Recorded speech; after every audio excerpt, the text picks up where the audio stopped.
We track so many vital health signs objectively, don't we?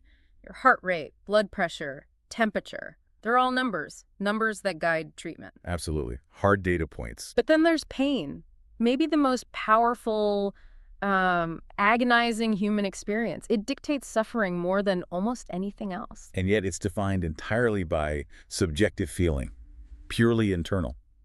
So the really big question for medicine today, the one we're tackling, is how do you actually measure a feeling? How do you quantify that?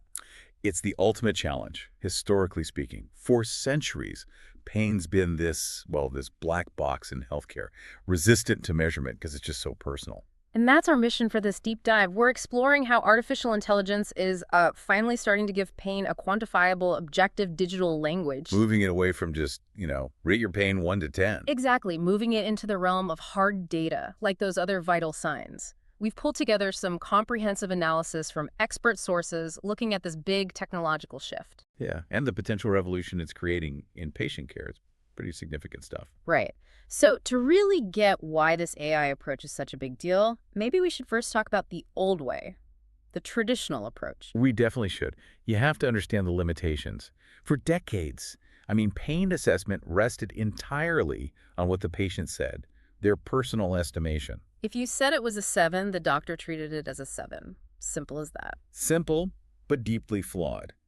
That reliance created what some sources are calling the subjectivity trap. Because you're asking someone to translate this incredibly complex neural event inside their body. Into just a single kind of arbitrary number. Yeah, and that number gets skewed, right? Oh, heavily. It's contaminated by factors that have, nothing directly to do with the physical injury itself. We're talking about things like culture. How you're taught to express pain, maybe. Exactly. Or your psychological expectations, maybe past trauma, even just your emotional state in that moment. So the same headache could be a 4 for one person and an 8 for another. Precisely. Yeah. Just based on how they're feeling that day or their background.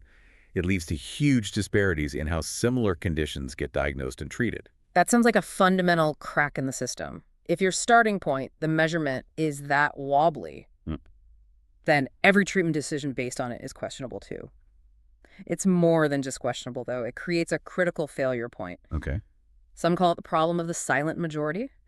This refers to this huge number of patients who just, they can't communicate their pain effectively at all. You mean people literally without a voice in that moment, like infants? Infants, yeah. Patients with advanced dementia, too.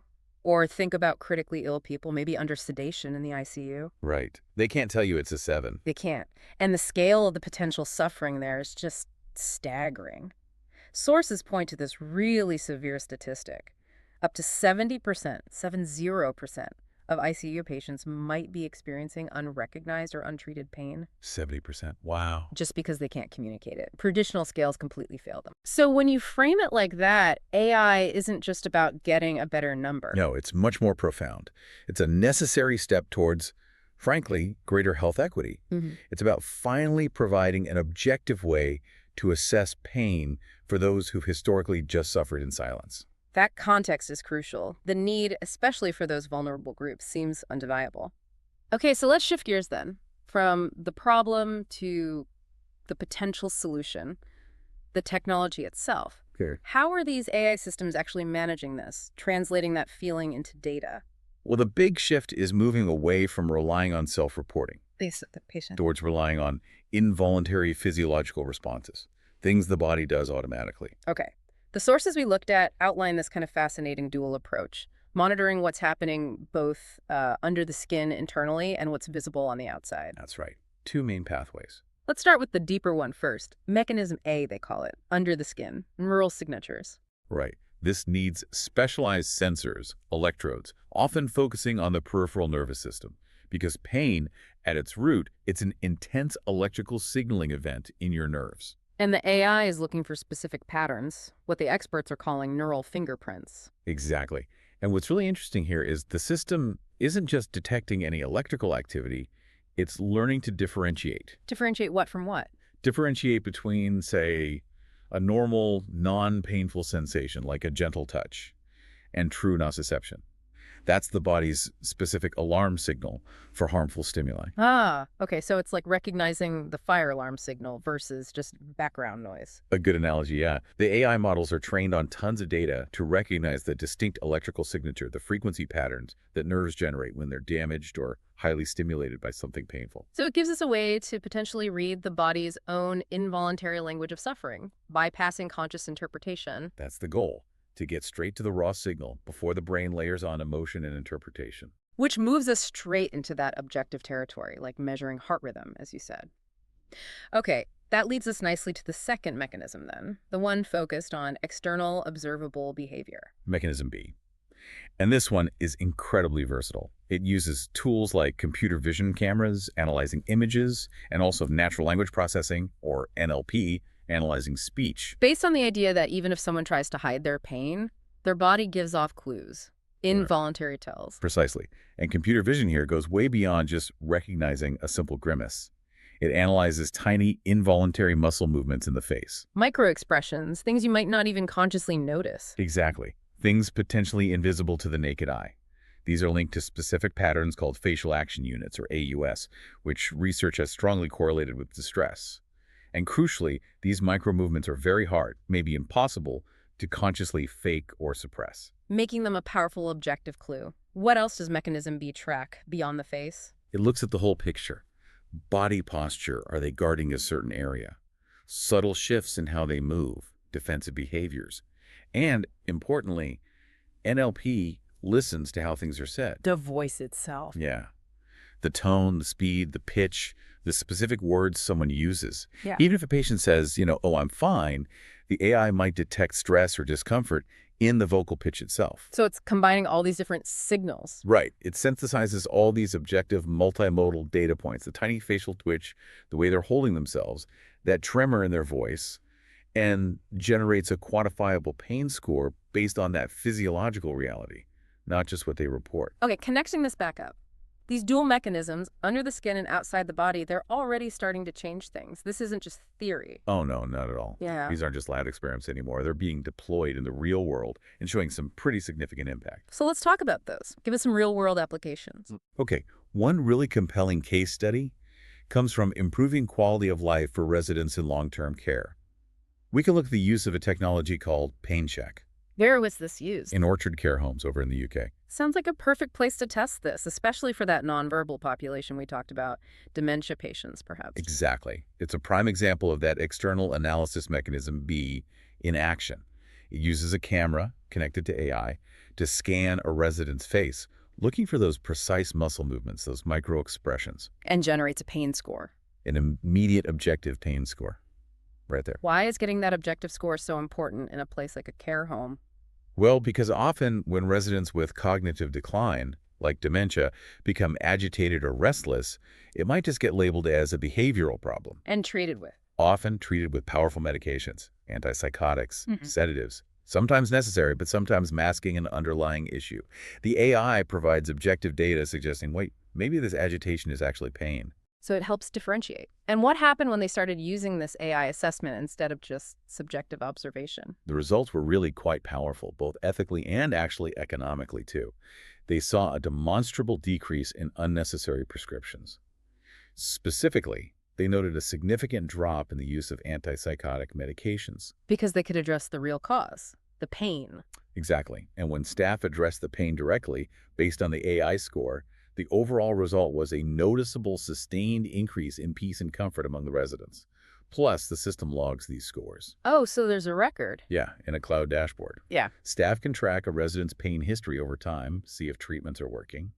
It creates a verifiable record of care, which is huge. So the big takeaway for listeners here is critical. AI isn't just measuring pain better. It can directly improve quality of life, reduce reliance on certain drugs, and create this objective history. Really powerful. Okay, what about the other side? The internal physiological monitoring mechanism, A. Right, that brings us to another case study. This involves a device called the PMD-200, developed by a company named Medicines. And this one focuses purely on the body's internal signals. Squarely on objective bodily indicators that change when you're in pain. It taps into the autonomic nervous system. The involuntary stuff, fight or flight response, that kind of thing. Precisely. This device monitors physiological changes that happen even if the patient is completely unconscious or deeply sedated. Things like subtle changes in heart rate variability. Which indicates stress levels. Yeah, it's a very sensitive measure of stress. Hmm. And also the galvanic skin response, or GSR. That measures tiny changes in sweating, which ramps up when the sympathetic nervous system, the stress system, gets activated intensely, like by pain. And the really crucial application for this must be during surgery, right? When the patient absolutely cannot communicate. It is absolutely crucial there. During an operation, the surgical team has this constant balancing act.